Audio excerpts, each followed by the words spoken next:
देश दुनिया के वीडियोस देखने के लिए सब्सक्राइब करें जी सलाम। लेटेस्ट नोटिफिकेशन के लिए बेल आइकॉन दबाना ना भूलें।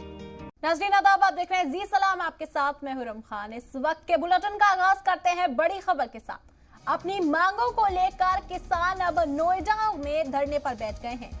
किसानों ने सेक्टर 5 में सड़क पर एहतजाज दर्ज कराया। एहतजाज के दौरान पुलिस और किसानों के बीच झड़प हो गई है। पुलिस ने एहतजाजी किसानों को हिरासत में भी ले लिया है। आपको बता दें कि मौके पर इस वक्त भारी पुलिस फोर्स तैनात है।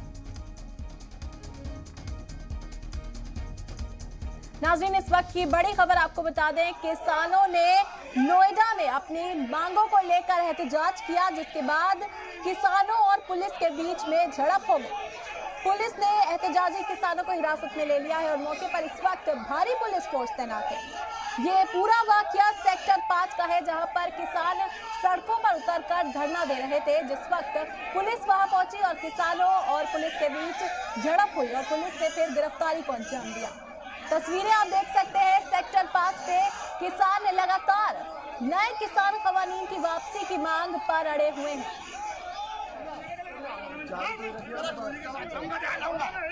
यहाँ पे पूरी सड़क को बाधित कर दिया, यातायात बाधित हो गई, तमाम इंडस्ट्रियल एरिया, यहाँ के तमाम लोगों को परेशानी हो रही है।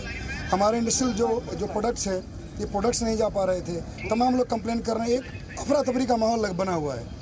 उसके बाद भी इनको मना गया कि आप लोग चले जाइए, उसके बाद भी नहीं माने। फिर इन लोगों को हम लोगों ने प्रिवेंटिव अरेस्ट किया है और इनको अभी हम उनके खिलाफ कार्रवाई कर रहे हैं।